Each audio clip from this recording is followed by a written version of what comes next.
মেরাজের সফর থেকে ফিরে এসে আল্লাহর রাসূল ফেরেশতাদের আহওয়াল বর্ণনা করেছেন যে নবীজি কিছু ফেরেশতাকে সেজদার হালতে দেখেছেন, কিছু ফেরেশতাকে রুকুর হালতে দেখেছেন।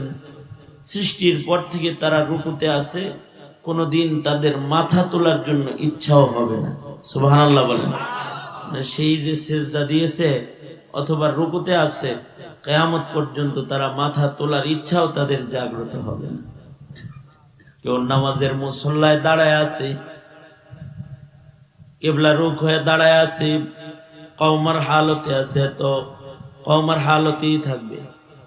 কোনদিন তারা এই হালতের পরিবর্তনের ইচ্ছাও তাদের হবে না। যারা আরশে আজিম কাঁধে নিয়ে দাঁড়িয়ে আছে তারা কিয়ামত পর্যন্ত দাঁড়ায় থাকবে, কোনদিন বলবে না যে আমাদের কার ব্যথা করে। অন্য কোনো আশা কামনা ইখতিয়ার